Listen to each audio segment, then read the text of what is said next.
Latest episode দেখুন একদম add free.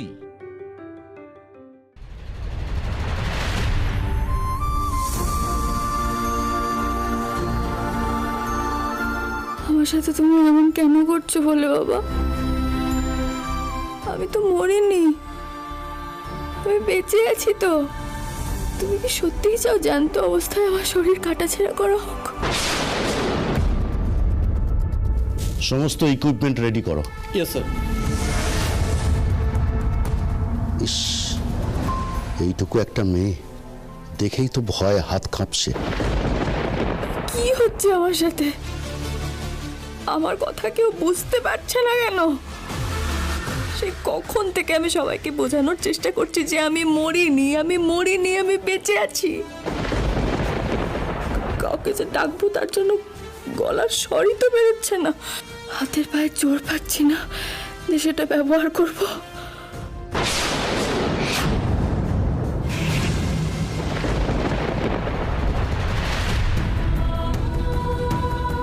মা, তুমি এখানে? তোর বাবা আমাকে ফোন করেছিল, এরকম একটা খবর শুনে আমি কি ঘরে বসে থাকতে হিন্দু হিন্দু হিন্দু, তুই না আমাকে কথা দিয়েছিলি মিতুলকে ফিরিয়ে আনবি। কি হলো? তুই কথা রাখতে পারলি না? নিজের দেওয়া কথা তুই রাখতে পারলি না? মিতুল, মিতুল কোথায়? মিতুল, আমার মিতুল কোথায়? শোনো শোনো শোনো শোনো শোনো, তুমি একটু শান্ত হও, একটু শান্ত হও। দাদুভাই কি করে বলবে? হ্যাঁ, দাদুভাই কি করে বলবে? জানি না, জানি না কোন অপরাধে, কোন পাপে আমাদের এই শাস্তি পেতে হচ্ছে, জানি না, জানি না। এই দাদুটাও না ঠিক উত্তর দিতেও জানে না। ঠাম্মি জানতে চাইছে মিতুল কোথায়, আর দাদু আজে বাজে বকে যাচ্ছে। ঠাম্মি, আসলে বেচারির পেটে গুলি লেগেছিল তো, তাই পোস্টমর্টেম হচ্ছে। লজ্জা করে না তোর? লজ্জা করে না? ওইটুকু একটা বাচ্চা মেয়ে মানুষের ভালো করতে গিয়ে নিজের জীবনটা দিয়ে দিল, আর এখানে এখানে তার কাটাছেঁড়া হচ্ছে। তোরা আটকাতে পারলি না? হ্যাঁ, আটকাতে পারলি না তোরা? আবার আমার কাছে বলতে এসেছিস? ঠিক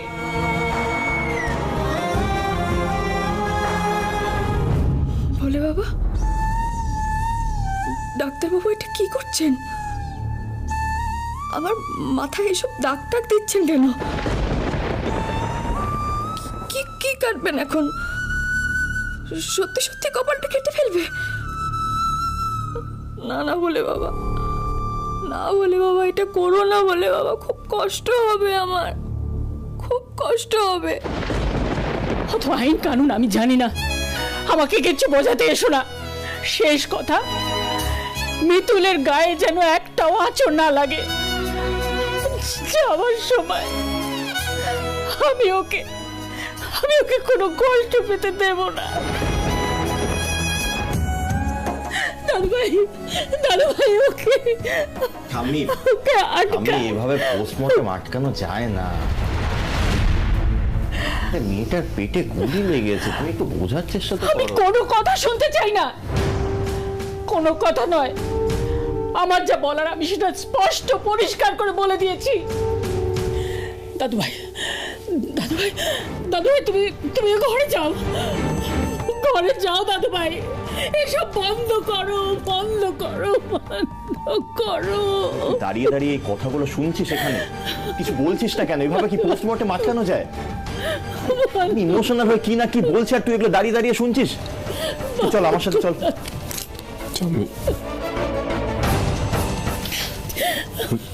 ঠিকই বলছি, পোস্টমর্টেম কি করে আটকাও? খোকা, খোকা, তোর মা তো ঠিক কথাই বলছে। আচ্ছা, এই পুলিশের ওই যে একজন বড় কর্তা তোর খুব ভালো বন্ধু ছিল, তুই ওর সঙ্গে একটু কথা বল না, দেখ না এটা আটকাতে পারিস কিনা।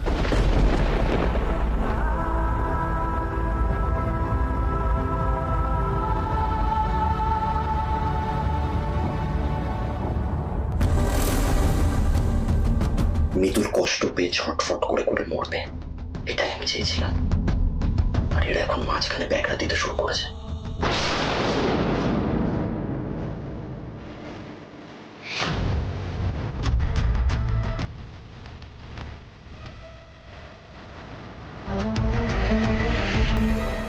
স্যার, আমার বাবা মার বয়স হয়েছে, এই বয়সে এরকম একটা শখ,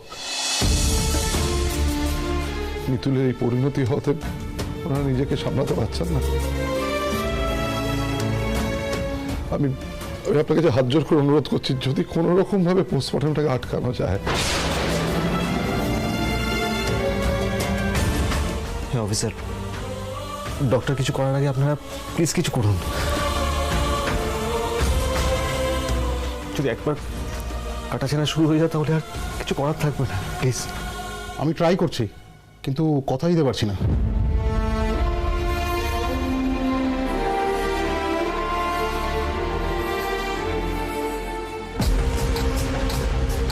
উফ, আরে পোস্টমর্টেম না হলে তাড়াতাড়ি শ্মশানে নিয়ে গেলেই তো হয়। এরকম করবেন না, আমার কষ্ট হচ্ছে, আমার লাগছে, এরকম করবেন না। আপনাকে এই বডির পোস্টমর্টম থামাতে বলা হয়েছে স্যার। কেন? সেটা ঠিক জানি না স্যার, উপর মহল থেকে ডাকছে।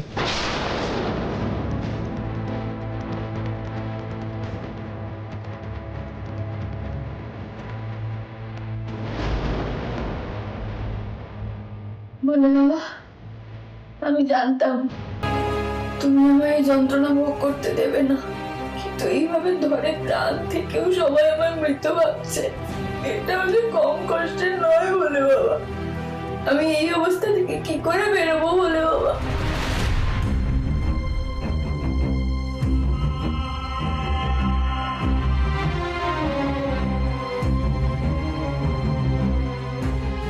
ইন্দ্র, ইন্দ্র দেখ, মিতুল এসেছে।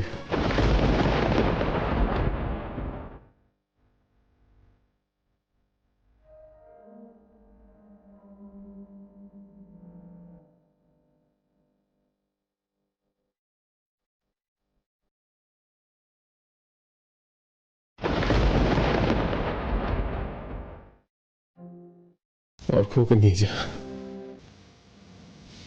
আমি দেখতে পাচ্ছি না। এত প্রাণোচ্ছন্দের প্রাণীন দেব আমি দেখতে পাচ্ছি না। অর্ক নিয়ে যাও, নিয়ে যাও, নিয়ে যাও। না, আমি আর কোনো রিস্ক নিতে চাই না। ওর যে সেন্স আছে সেটাকেও বোঝার আগে যা করার করতে হবে।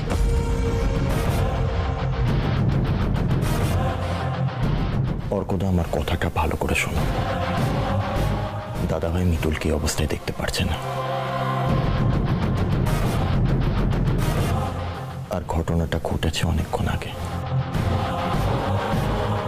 এবার আমাদের মিতুলের বডিটাকে দাহ করতে হবে। চলো আমরা শ্মশানের দিকে ভাই, চলো।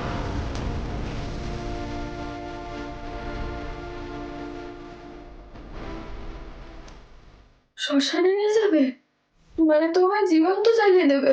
আমি কাউকে জানাতেও পারবো না যে আমি বেঁচে আছি।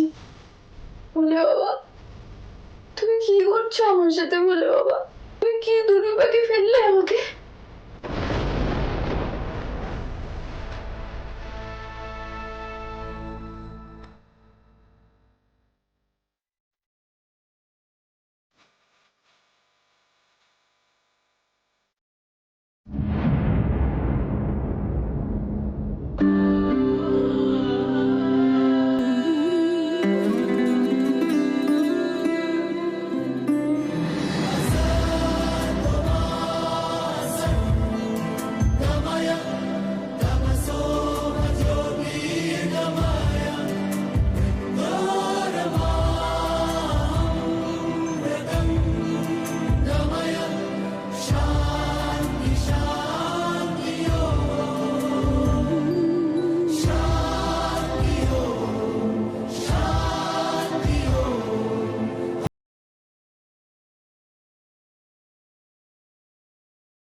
ইন্দ্রবাবু, ও ইন্দ্রবাবু, আমাকে জ্যান্ত পুড়িয়ে দেবেন না ইন্দ্রবাবু।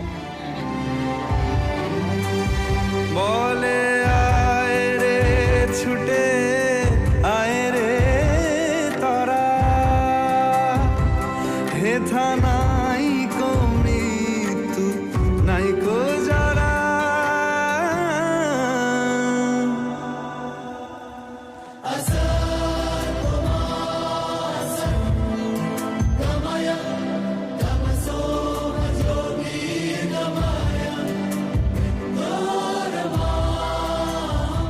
আমি আপনার স্পর্শ টের পাচ্ছি ইন্দ্রবাবু, টের পাচ্ছি আমি। মিতুল, বলছি আপনার সাথে আমি খুব খারাপ ব্যবহার করেছি না? তা বলে এইভাবে শোধ নেবে?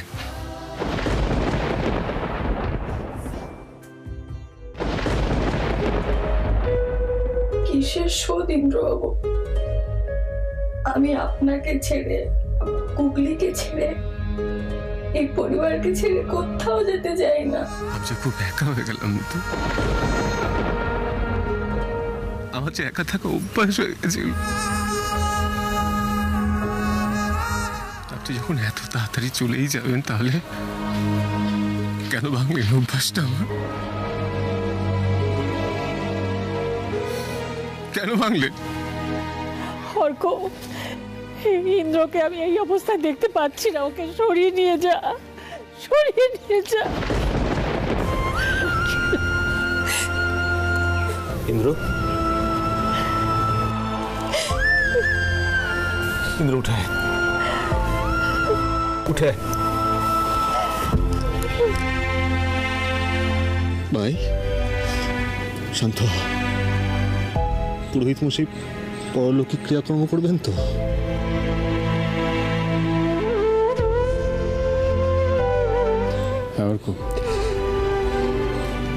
দেখিস ভালো করে যেন হয়। নিজের চোখ রুটি আবার দেখি এটা নিয়ে ঝগড়া করতে শুরু। সব ঠিক মতো হবে দাদা ভাই। না না, যাবেন না ইন্দ্রবাবু, যাবেন না, আমার ছেড়ে চলে যাবেন না ইন্দ্রবাবু। আরেকটুখানি, তারপরেই তুমি জ্যান্ত চলে মরবে মিতুল। আমি বুঝতে পারছি তুমি এখন হাহাকার করছো আর বলছো আমি মরিনি, আমি মরিনি, তাই তো মিতুল। কিন্তু কেউ শুনতে পাবে না তোমার কথা, কেউ বুঝবে না তোমার চিৎকার। শুধু আমি জানি সবটা। আজ সমস্ত কিছুর প্রতিশোধ নেব আমি।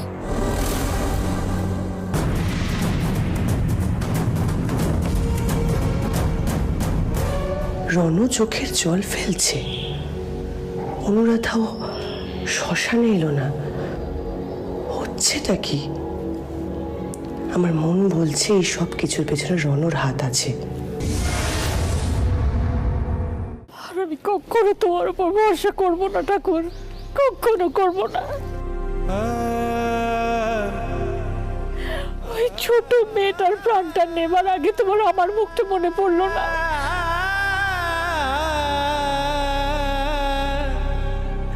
আমার প্রাণটা নিয়ে তো তুমি ওকে বাঁচিয়ে দিতে পারতে, বলো কেন তা করলে না ঠাকুর, কেন করলে না?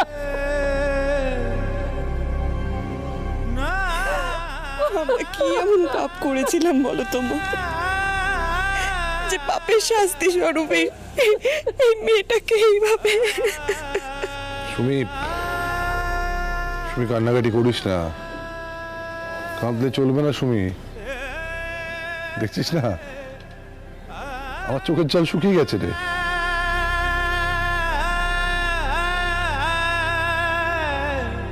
আমরা কাঁদলে ইন্দুকে কে সামলাবে? হ্যাঁ, গুগলি, গুগলিকে কে সামলাবে? ইন্দু আর গুগলি তো পাগল হয়ে যাবে রে মিতুলকে ছাড়া। কাঁদিস না সুমি, কাঁদিস না। সত্যি রে দাদা, আমরা গুগলিকে কি বলবো? হ্যাঁ মা, ওই এটুকু একটা বাচ্চা মেয়েকে কি করে বলবো এই সত্যি কথা? না না, আমি বলতে পারবো না দাদা, আমি বলতে পারবো না। আমি কি করে একটা ওই রকম একটা শিশুর মুখোমুখি দাঁড়িয়ে এই সত্যি কথাটা বলবো? আমি বলতে পারবো না রে দাদা, পারবো না বলতে।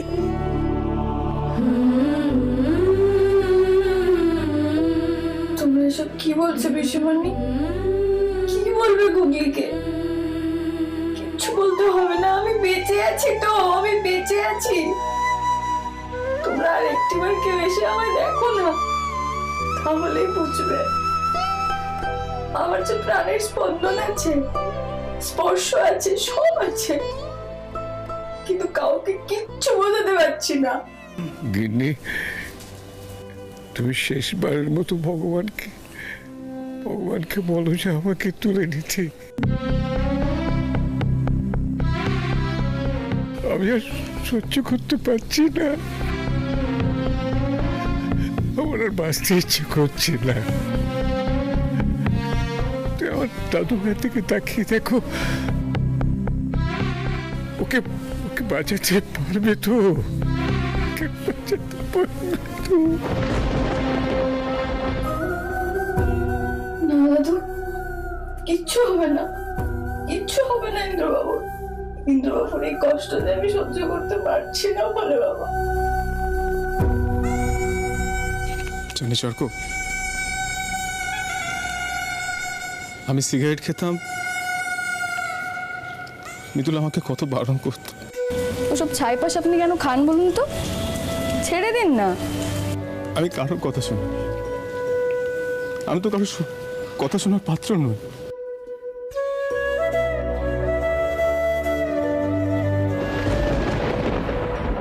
আচ্ছা অর্ক, আমি যদি এখন সিগারেট খাওয়া ছেড়ে দিই, মিতুল ফিরে আসবে? হ্যাঁ, এ দেখ, আমি খাচ্ছি না, আমি খাচ্ছি না, ফিরে আসবে।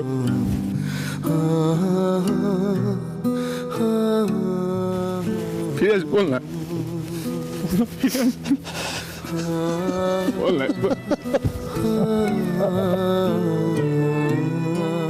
শান্ত হবেন তো? পারছি না ভাই, পারছি না, কি করবো বল, কি করবো? প্রত্যেকবার উনি যখন আমার জীবনে আসতে চেয়েছেন, আমি তোর করে তাড়িয়ে দিয়েছি। এই ফুল সজ্জায় সবসময় একা থাকতে চেয়েছি, আর আজ আমাকে একা করে দিয়ে চলে যাচ্ছেন। আমি কোন ফুলে তুমি শুলে বলো, কিছুতে মানতে পারছি না। স্বপ্নের লাশ কাঁধে কেন মানতে পারছি? ওরা কেন চলে যায়? যাস না, যাস না, ওকে একটু কাঁদতে দে, শুনি, ওকে একটু কাঁদতে দে, একটু হালকা হতে দে না ওকে। যে হাসি মুখ দেখি চলে। গিন্নিমা, ক্রিয়াকর্ম মোটামুটি শেষ, তবে একটা কথা আছে, মা জননী তো এই অস্থির অবস্থায় চলে গেলেন, সিঁথিতে সিঁদুর, পায়ে আলতা পরিয়ে দিতে হবে। যে কে পরাবেন আলতা? আপনি পরাবেন?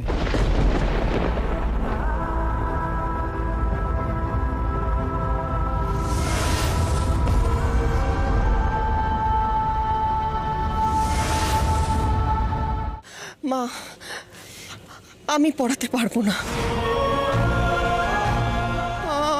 আমি পড়াতে পারবো না মা। সত্যি তো, মিতুল তো সুমির মেয়ের মতোই ছিল। সুমি তো মায়েরই মতো, মা কখনো সন্তানের শেষ কাজ করতে পারে না।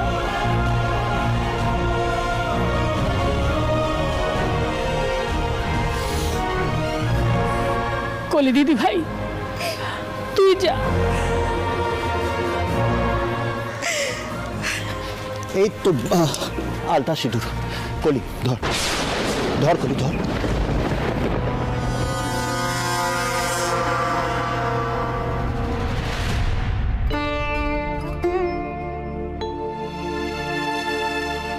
আমায় এত এত বড় শাস্তিটা কেন দিলে মিথুন?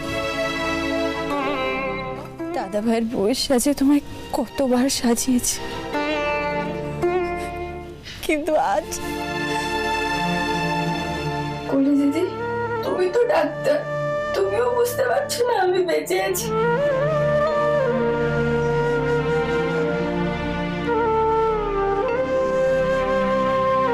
দাঁড়া কলি,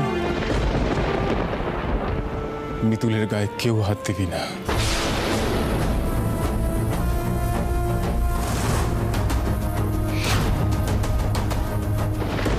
কিন্তু ওকে কিছু টের পেয়েছেন, বুঝেছেন কোনোভাবে আমি বেঁচে আছি? বলে বাবা, তুমি কি ওনাকে কোনো সংকেত দিয়েছো? বলে বাবা।